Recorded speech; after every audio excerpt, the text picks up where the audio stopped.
Welcome to Refugee Radio.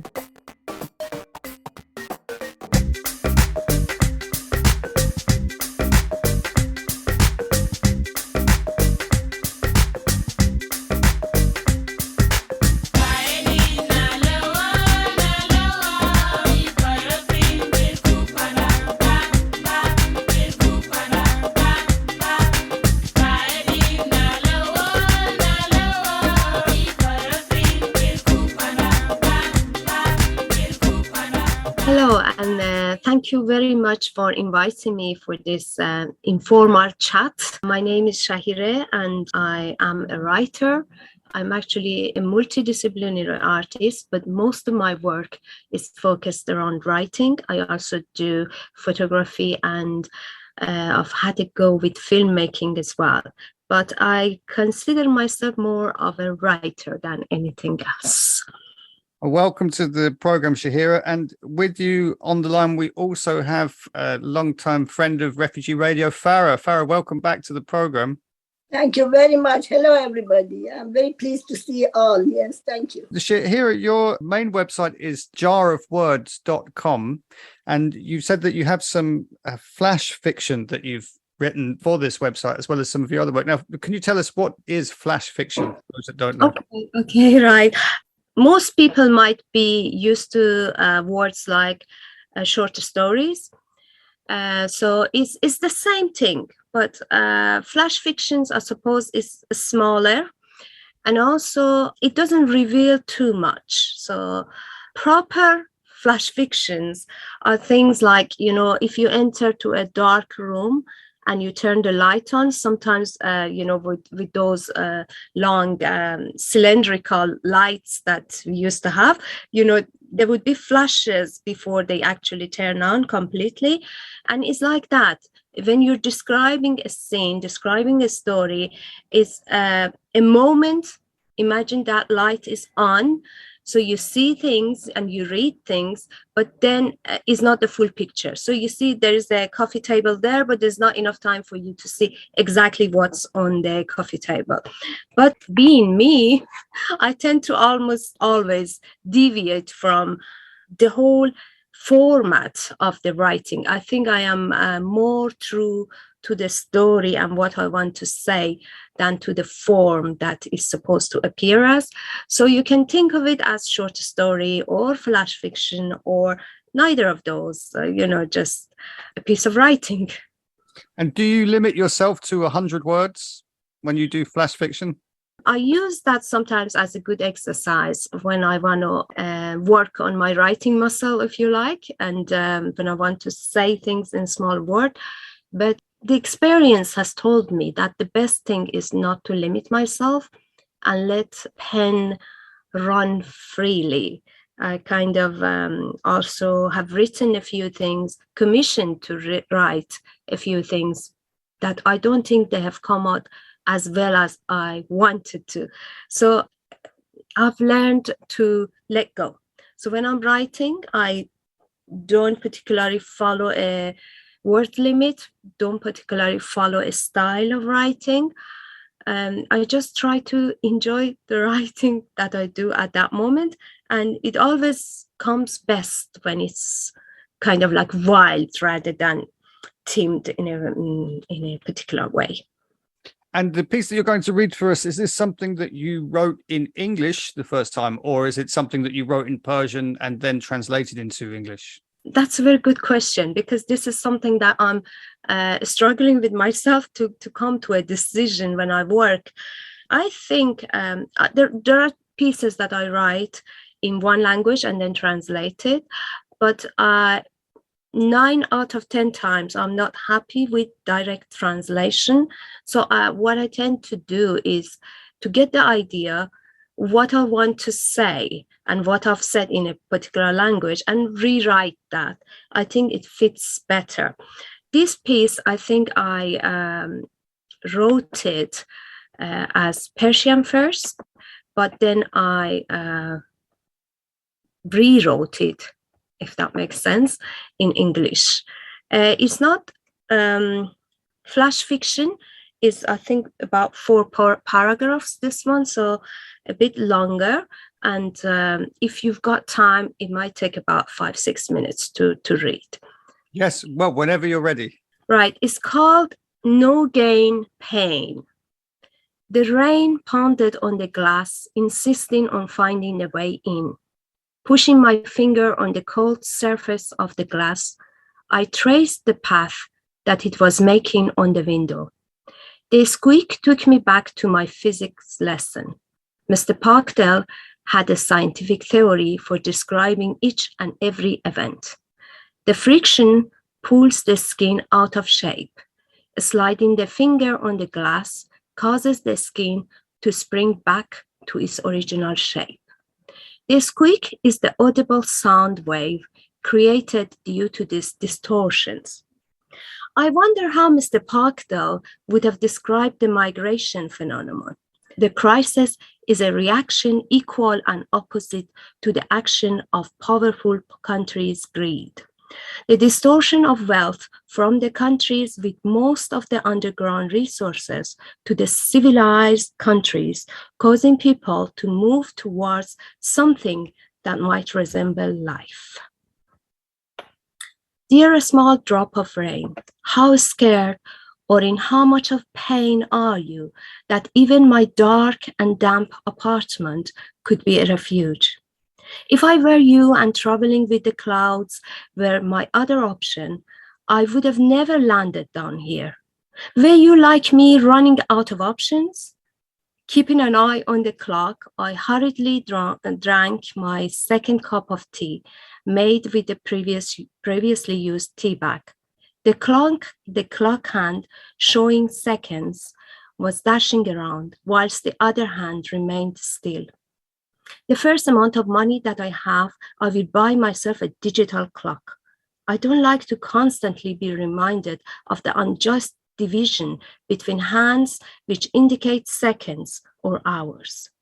Insignificant versus important.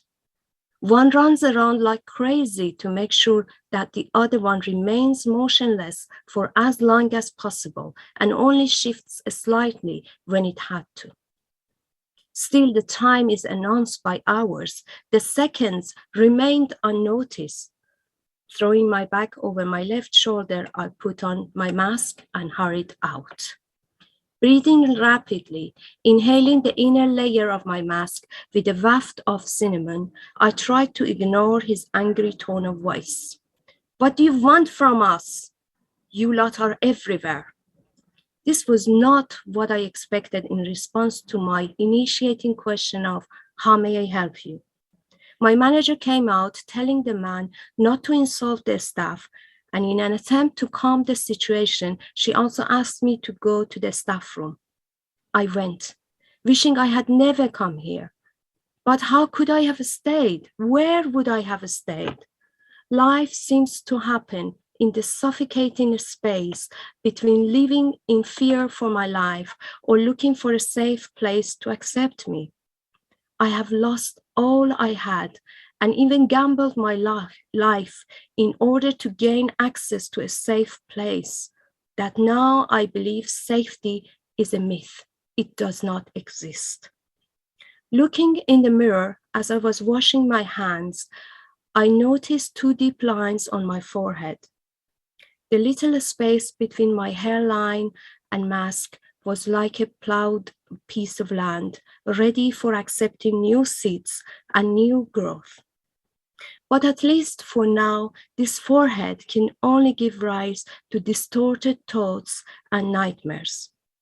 Maybe one day. Okay, and that was it. Can you tell us about your first book? The first book that I published was in Persian, and it was very important for me to write my first book in Persian. I wrote it obviously once I was living in the UK, and I came into the UK many years ago, about 3 decades ago. And at that time, you're learning a new language, learning new culture, and you're studying for your course. So I was away from Persian literature. I was focusing on my studies. I was trying to learn English. And I've been away from Persian language for quite a while. And at that time, things were different. I mean, nowadays we got internet, we got, you got access, no matter where you are, to TVs that are done in any particular language. Those days, these things were not available. But I wanted to start my first writing in Persian for two reasons. First of all, it was my native language, and it was easier to describe things, to write the way that I wanted to write. And the second reason was that I wanted to put something back to a whole ocean of literature and materials that helped building my love for literature, basically. So I wrote that in Persian. So the first book was published in Iran. It's called Bazgash, which means homecoming. And it's a short story. Well, it's not a short story. It's a novelette about a person who's gone back to her country of origin, and it's about Iran through the eyes of this person who's been away from Iran for a while. The second book, Vabaste va Gosaste, which means devoters and drifters, if there is a word, but that's also referring to relationship, how we connected to one another and also disconnected. And there are times that we are supposed to be with family members, people that we are close, that we might not have too much in common. And sometimes we see strangers that we have not much in common, but things click and you could relate to one another. So these two are the major books that I've done in Persian. I've done a collection of short stories and flash fictions in different anthology books in English. And I'm currently writing my debut novel in English, and I am in the stage of looking for a publisher. So it's a very strange space to be in, because you've done the work and it's all about promoting the work, which needs a totally different sets of skills. So I'm learning as I go along. I think many writers feel that they're good at the writing bit, but the selling it part is feels like a job for somebody else. I'm sharing the same view, and although it's almost impossible to stay away from this sort of promoting yourself side these days. With social media, you're expected to be every single of the day, you should be reporting what you're doing, how you're feeling, what you're writing. But all these I feel is taking you away from what you want to be doing and what is your main job, which is writing the piece that you want to write. But without promoting yourself as an author, I'm afraid not much can be done in terms of your work, because when you write something, you obviously want that piece to be read by others. And if you're not ready to be in the game, you miss out on opportunities, I'm afraid. So I'm kind of reluctantly, I tend to write as much as I can on my website, on Instagram and things like that. But it's not by choice, let's put it this way.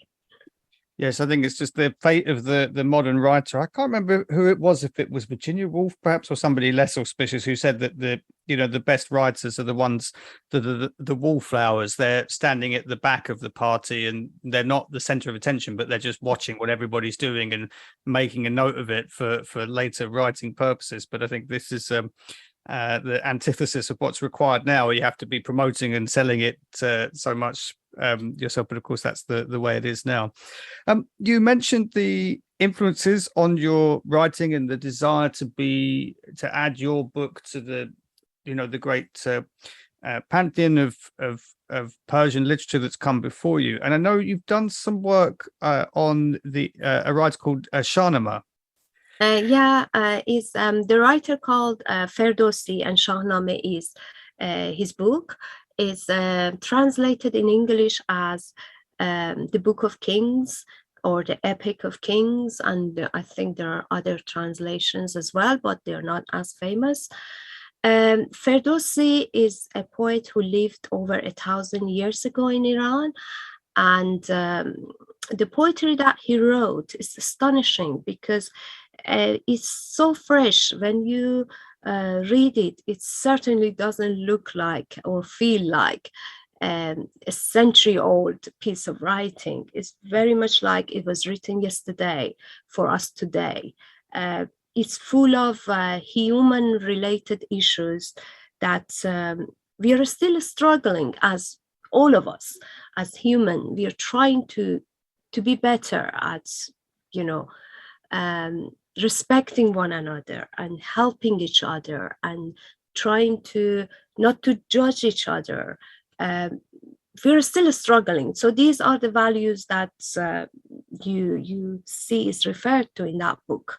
It's kind of sad that we think we have come a long way, but we still got a longer way to go, if that makes sense. So we haven't achieved what we want to achieve in terms of unifying all humans, in terms of respecting one another, and be able to live with one another and support one another. So in that way, is a fresh piece of writing, although it's written over 1,000 years ago. And the good thing about it is it's a big book. It's over 50,000 rhyming couplets. But we are lucky enough to have a few friends around us, and we are all interested in reading this poetry. It's a book of poem. All the stories are written as stanzas, as rhyming couplets, and it's beautiful to read. And when you get together and you read in the group and you add your own interpretation to what is said in the group, I think it adds something to the value of the book, basically. And I'm really glad to have the experience of reading this book in the group with others. Is it a kind of history of Iran? Is that right, or it's a philosophical history of Iran? It contains many stories. Starts from creation of the earth, and it goes all the way to creation of plants, animals, and then different kingdoms in Iran. And it stops at around 7th century, when Iran was captured by the Arab Empire. And at the time, all these stories that Ferdowsi used in his poetry were written. So he didn't invent the stories. The stories were from olden time, in languages that they were dying off. So what Ferdowsi did was collecting all these written pieces and also some verbal stories, and turned into this book of poetry. So in many ways, because it contains the past history of Iran, it's very it's a book that is a story. It's full of myth. There are some historical figures there that are mixed with myth. So it's what's the word? Interwoven kind of thing. So you don't see real characters, but real names appearing, and you could see those names in history. So it's a lot of Iranians think of it as almost like history, but although it's not a history book, if that makes sense. So it's a mix of historical events, but very much flavored with mythical ideas and ideology, and it's difficult, but it's different from historical books. But it it has also got, as well as the stories, about 47 stories, or maybe more, depending on how you classify different stories, because there are many stories in stories. So you might see them separate or you might see them as one. And at the end of quite a lot of the stories, Ferdowsi appears as a person and gives advice, kind of like emphasizes the moral of the story and suggests how he's supposed to behave. So it can be a cross between history and philosophical poetry book. So it's got a little bit of everything almost. It sounds a little bit like the Mabinogion.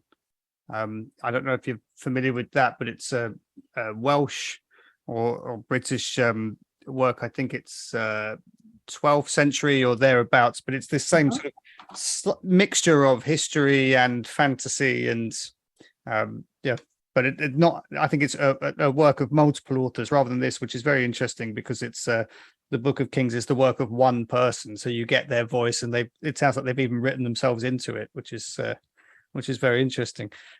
Farah, did you have any questions you wanted to ask Shahireh about the Book of Kings? Thank you. Of course, I was very pleased she described what that. Really, I'm fond of that book as well. And before I came to England, of course, I studied a lot and still carry on.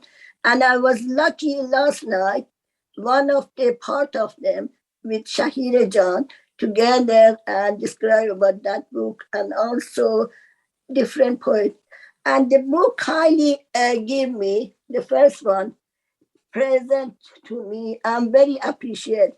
Shahireh Jan, you are wonderful, wonderful. And last night I was more proud of you because everybody read it and enjoyed the part of that poem and the other one, all beautiful. Well done. Thank you, Farah. Thanks for your kind words. It's Not at all. It's an honor for me to have met you, and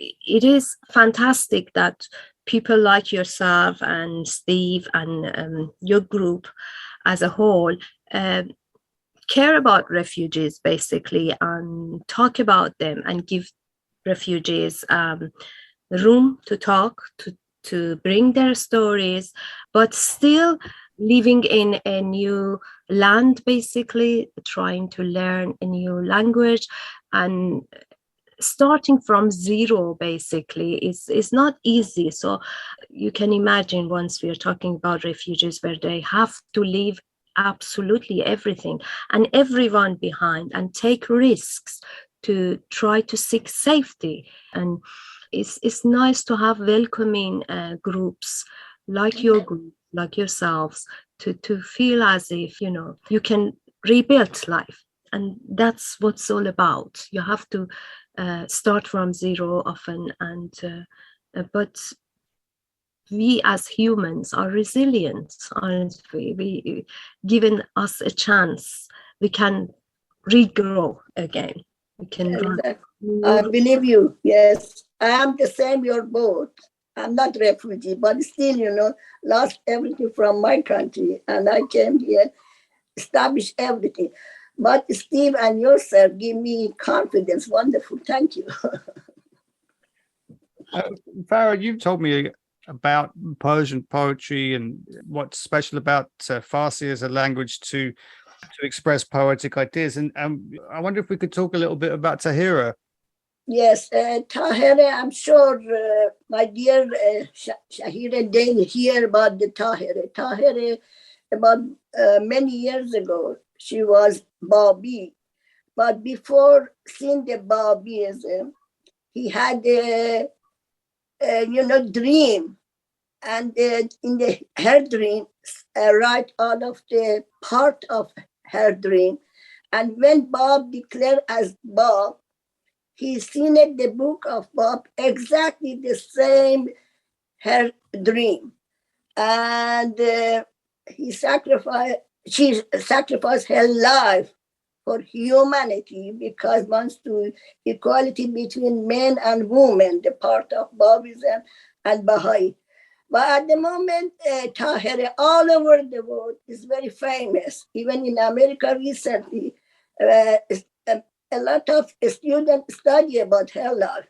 But I'm afraid in my country is not the same. And she's really one of the ladies.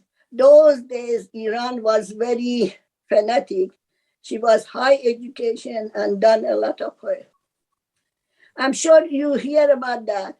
And one of the other radio, always read that poem. And it's very important, that poem of her. Yes. And I think you could describe her as a feminist. I think that's, I mean, not a word she would have used, I guess, back at the time, early 1800s. But I think that's a fair term to use to describe her. Would you say? Yeah, exactly. Yeah. Yeah. And I don't know, my dear friends, she hear about Shahireh or not? Because in Iran, is not a lot of people they knew Shahireh. Yeah. Shahireh Jan, you hear about Shahireh before? Yeah, I've seen a few of her poetry, her poems. Yeah, don't know much about her, but I've seen some of her poems, and I don't know whether. It was very powerful poem, all of them. Yeah. Yeah. And we're talking about a translation. I mean, you know, what is it about Farsi or Persian, if you will? What is it about the language that makes it so special for poetry?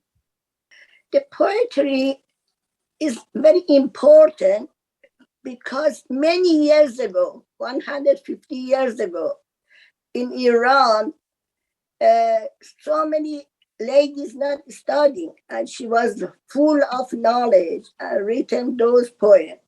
And one of the reasons, perhaps, in the world is interest about that. And she sacrificed her life for humanity because only even the Shah, Nasruddin Shah, those days, wants to get married with her, and she refused.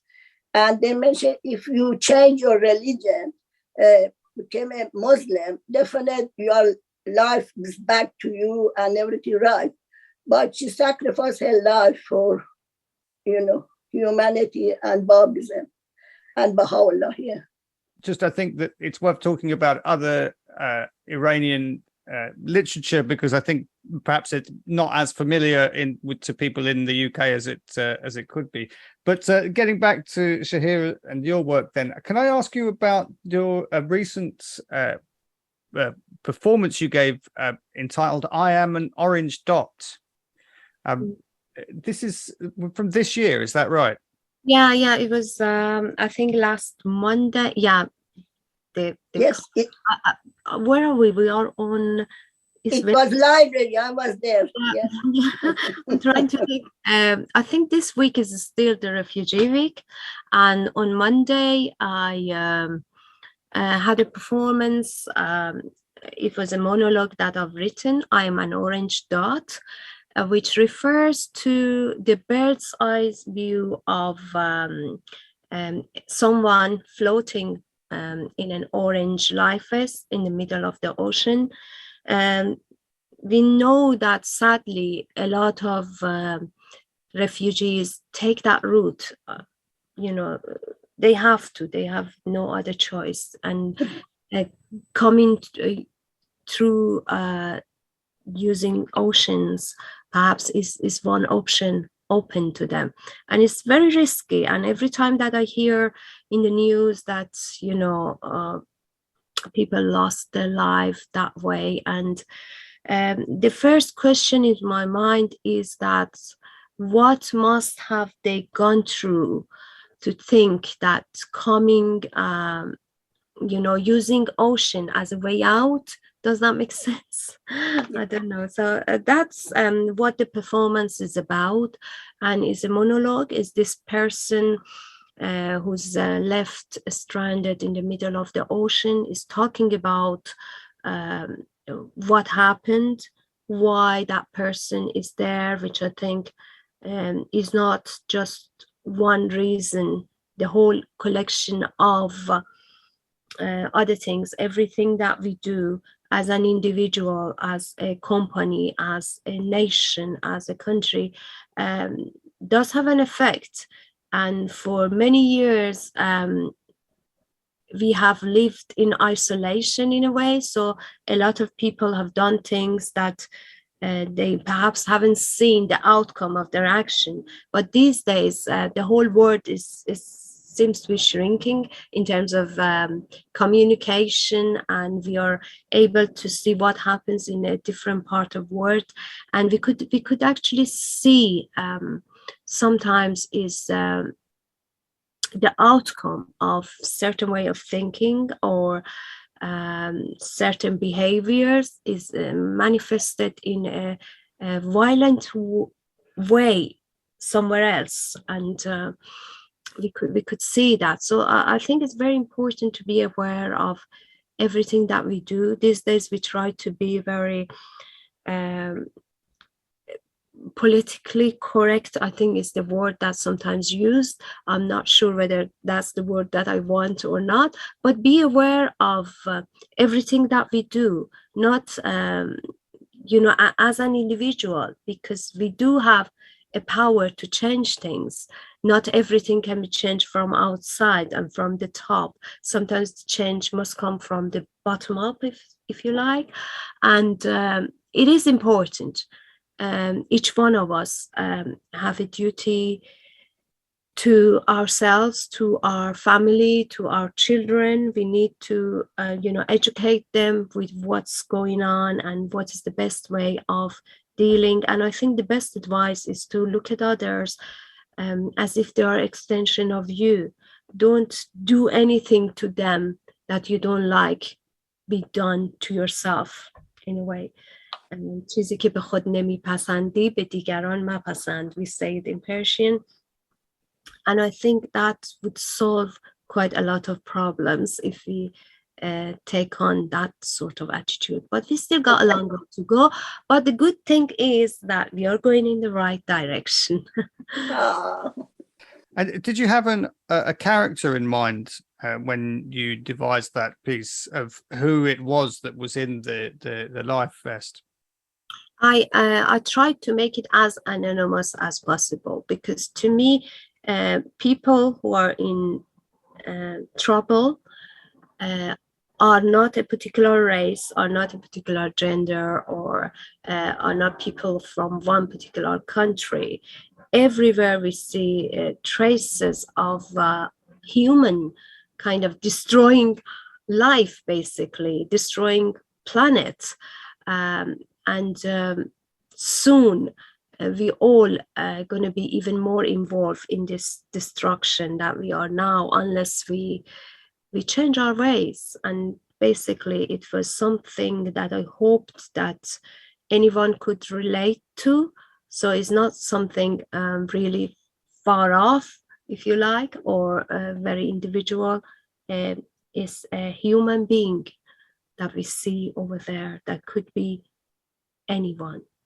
And the message for that piece was that this handmade fate that politicians are making, are mass producing, doesn't fit, and we need to change it, basically. And this is something that you wrote and performed in English. Yes, in English. And it's a monologue, and I performed it. And now that we talked about it, I must say thank you to staff at the Stockport Central Library for their support and for giving me space to perform. And as I think I mentioned before, as a writer, it's quite important for the pieces that you write to be read. If it's a performance piece, again, it's important for you to be able to perform it. The more you do it, the more you're keen to carry on producing more work like that. But once there's nowhere to share those ideas or those writings, you see no point in carrying on. And that's when you slow down. So I'm really grateful for opportunities like that and opportunities like this here to be able to talk about my writing with you two lovely people. So thank you very much. Thank you. And I enjoyed so much from your speech in the library, and everybody enjoyed. And your manner and the way you and your daughter kindly done for us. And in the end, all of us get together and make a photo, and kindly you sent for me. I will never forget. Well done. Thank you. Really proud of you. Thank you to you and everyone who attended the session, and thank you for all, thank you from all the staff. Thank you to you and everyone who attended and the staff in the library. That's what I'm trying to say.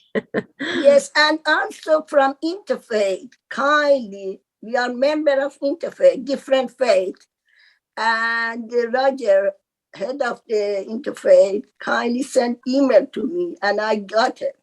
And really, sometimes even we don't want to talk about faith, but it's very important, you know, work together and love each other. Yeah. Yeah. Love humans, love animals, love chemicals. Exactly. Love everybody. Yeah. We need to relearn how to love, I think. Exactly. Can I ask about Persian idioms in Farsi, while I've got two people who are both lovers of language and literature with me? There's a wonderful Persian phrase, which is, you look so cute that mice should eat you. What is it? I don't know how to say it. And do you know how to say it like that in Farsi? Oh my God. You're referring to mush nakhorat ya mush bokhorat. You can use them both. What? But usually do for child, not for everybody. Okay. When you're a cute baby, we've seen it, we describe I love to eat you. Means very sweet and beautiful. I would, but not for adult. I don't know. Yeah, we tend to pride ourselves with our food, and food is very important to us, and this is how we show our love for others, I guess. Interesting. Shahireh, did you have anything else that you wanted to read for us that you'd prepared? Okay. Before I read it, you said you have got two phrases in Farsi that you wanted to. I remember the other one now. Oh, while you read that, I'll try and remember what it was. Yeah.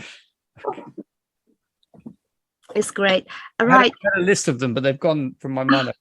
I knew there was two I wanted to ask about. But anyway. Okay, right. This is called Double Edge, and is the story in elevator fiction.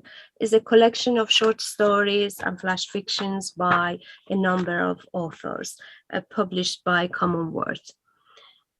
Children in their school uniforms, supervised by three adults, strolled in the main section of the museum. Sarah, holding Donya's hand, walked in a few paces behind. Unlike Donya, the rest of the children stomped up the hall, trying to be the first to spot the dragons. Donya's apparent lack of interest lasted till they came to the main exhibit. She slowed to a halt in front of the main window, displaying a model of a silver fire-breathing dragon with wings stretching open. The dragon was in a motionless flight, with little plastic models of terrified people and farm animals glued on the green surface underneath. Its mechanical mouth kept opening, projecting out a rippling bright orange material resembling a jet of flame. The simultaneous soundtrack of screams was quickly lost in the dragon's roar. Donya shouted, "Atish!" Her bottom lip started to judder. Sarah could feel a slight tightening of Donya's grip and decided to take her away from her ordeal. They went back to the main reception area, waiting for others. Sarah took a notebook out of her handbook and found the divider with Donya means the word written on it. She looked for the meaning of Atish in the alphabetic list of phonetic words. These were common words in Donya's native language with their English translation. Sarah went over the words twice, but Atish was not listed. She tried to envisage what the exhibit must have looked like through Donya's eyes. Sarah kneeled down and told Donya that she was safe. As Sarah looked up, she caught a glimpse of the flat-screen TV mounted on the wall. The television was left on mute. The voiceless news items displayed the funeral of a soldier. As a mask of respect, guns were fired into the air. To the passers-by, the silence of the guns fired and the tears surging up in Donya's eye remained unnoticed. The fresh smell of coffee mixed in with the smell of newly painted walls wafted through the reception area. The automatic doors kept sliding open and shut. That's it. Thank you. It's kind of referring to, as suggested by name, double edge, that there are two sides that's going to be affected by war. It's not just people of the country, but the whole world is in it, basically. We're all suffering from it, and we need to unite in somehow in the pain that we are going through to make the pain go away, basically, to make it better, to make life better and easier for everyone. Yes, it's very powerful and very pertinent, of course, given everything that's going on in the world at the moment. And it reminds me of the second Persian idiom that I wanted to run past you, which is, I'm not sure how to pronounce it, but it's Havato Daram. Havato Daram. Yeah, that was. And can you? I look after you. But as you say, most of the idioms are about food. Of course, they're food related. No, not most of them. Don't get me in trouble. I'm neither the top of the onion nor the bottom of the onion. This one. Yeah. Na sar piyazam na type. Na type, yeah. Well done, Steve. You've done a lot of things. Well, I have some good friends from Iran, and Farah, I'd like to count you in that number. And Shahireh, it's been great getting to meet you and become new friends with you as well. So thank you both for being on the program today. Thank you very much. Thank you. I'm very glad to see you and also Shahireh Jan. Thank you, Shahireh Jan. Well done.